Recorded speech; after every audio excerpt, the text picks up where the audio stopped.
please understand that no transformation takes place without implementation. So what does that mean for us? We have a lot of people, you all, who are engaging the material. You're reading the material. You're gaining a knowledge of the material. But if you don't work the material, if you don't do the exercises, then the paradigm will not change. And what's going to happen is you're going to see yourself going back through that same cycle. So for right now, I want to reiterate a few things. But first of all, I want you to understand, if you have not looked at the exercise and done the work on paradigm, and it's basically 3 questions that is designed to get you to start having this personal conversation with yourself. Those 3 questions are, what? Did I do my best? Am I doing my best? Can I do better? So when it relates to the chapter on paradigms, a lot of learning about paradigms has to do with your level of awareness. We showed you 6 levels of awareness. No matter where you are on that chart, you have to ask yourself, did I do my best? So when it comes to the book work, when it comes to reading the extra videos that I'm putting over in the private group with you all, you want to listen to them and really give positive feedback. Now, here's the reason why a lot of people don't shift and change their paradigms, you all. And this is going to go into chapter 5, like I said, about the time management. But we can't set you up with time management if you are still dealing with the old issues. The real issue about the paradigm, you all, is that many people have a working knowledge of it, but they don't engage it. So what happens? With each level, did I do my best? If you do not ask yourself the question, did you do your best? Then guess what? You won't think about it. And you'll stay at a certain level, at a certain frequency, without having challenged yourself. Every day I wake up, you all, I look at my day before through a visualization technique. And I ask myself, could I have done that better? Certain things happen today. I ask myself, could I have handled that situation better? Could I have avoided that situation? And sometimes it's inevitable. But that is the self-reflection that keeps you growing on a daily basis, you all. You got to understand, did I do my best? Now, when it comes to doing my best, if you don't engage the question of doing my best, which is past tense, then you won't know to pay attention or to be aware in the now, which means, am I actually doing my best? So right now, did I do my best with showing up? Did I do my best at setting my alarm? Did I do my best at being prepared when I came to this place? Now, you may say, hey, what does that really have to do with this, Faye? Well, I'm going to tell you the truth. Developing that good habit. And that's what we're talking about today, you all. I'm talking about reinforcing habits, developing good habits, reinforcing those habits. So if you don't do that, here's what's going to happen. You're going to find yourself repeating same old things, same old mistakes, and wondering why you're not progressing as fast as you can, as often as you should. It's very important. And here's the reason why many people don't answer or deal or engage the first, did I do my best? And am I doing my best now? Here's the reason why. Yes. Repeat that. You'll find yourself repeating what you froze up for a second there. You'll find yourself repeating the same thing and wondering why you're not getting any results. All right. Thank you, sir. Okay. So here's the thing. You have delayed gratification and instant gratification. But people don't understand that instant gratification is predicated on your ability to have delayed gratification, which means what I do today is going to affect my tomorrow. If I want my tomorrow to be great, see, I'm unpacking those 3 questions. If I want my tomorrow to be great, then I have to govern myself today. And by doing so, I set up myself for tomorrow. But if you're always looking for instant gratification, you're going to be chasing the ghost. You're going to be chasing a dream. And I promise you, there's nothing like trying to get results by doing the same thing. I think someone once said that's the definition of insanity. Doing something, thinking you're going to get different results, and you're not doing it up to par, okay? So that's what that level of awareness is. Your whole paradigm has to shift on your implementation. Now, what causes this? Not necessarily what causes this, but what are some things that we can do? The very first thing that I need you all to understand when it comes to paradigm and having paradigm shifts is, number one, you don't just have a big, massive paradigm. I used to think that when I was engaging material. Anybody else think that or thought that? I want you to think about it. You have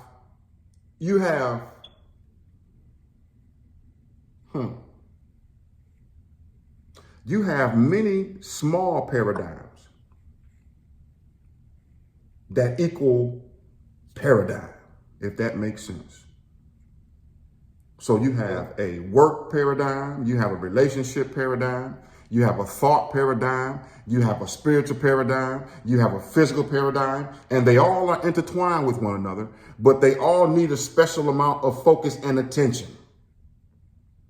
This is serious, y'all. So here it is. On one aspect, you may have a strong spiritual paradigm, but if your morals are low, your gift can make room for you, but you won't be allowed to stay in the room because you got bad morals and character.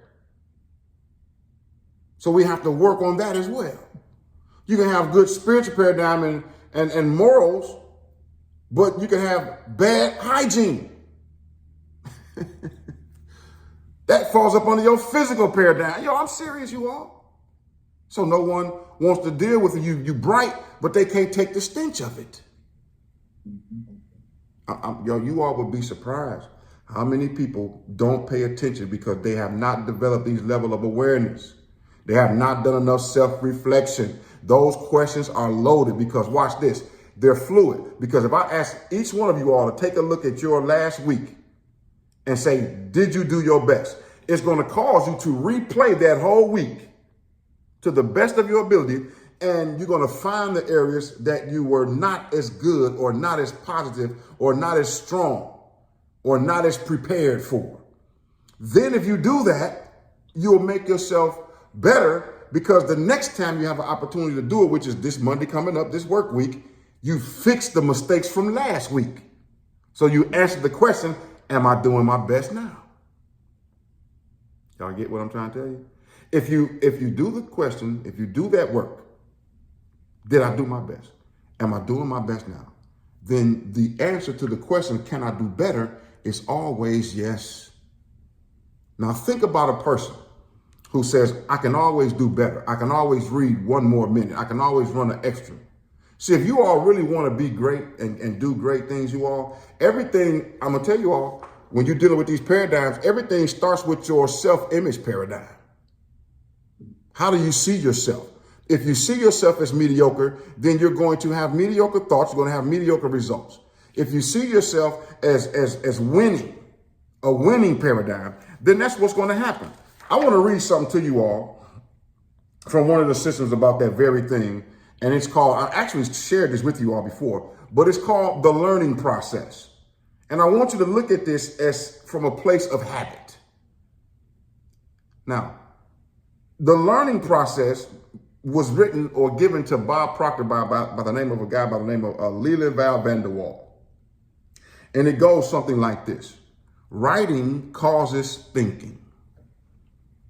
So then when you look at your past results and say, did I do my best? Automatically something inside you said, that's not something that I should just think about. That's something I should write down, doesn't it? Yes? Throw your hand at me, yes? So that means you want to keep a journal of notes of what's going on. I'm telling y'all, anytime you go to the doctor, they always take your vitals. Why? Because numbers don't lie. And they record those numbers. So every time you come to the doctor, they can pull up your chart, which has your history. It's the data that we're looking after, y'all. So write this. Writing causes thinking. The problem with man, according to Earl Nightingale, is simply this: man don't think. He's not saying that we airhead or people, period, humans. He's not saying that they're just airheads and nothing like that. It's basically saying that they've lost or they have not fully developed their critical thinking skills. So you have what you call stinking thinking, which means people only want to think enough to do barely enough. But to be great, to be successful, to really live a life of freedom and float to where we are, you have to be able to think. That means process information, apply the information, implement the information. Here it is in now time, not later time. The more you put off for tomorrow, the more you see yourself in a continuation of these bad habits, even with decision making. You get to the point where you make decisions and you make them good. You get good at making decisions.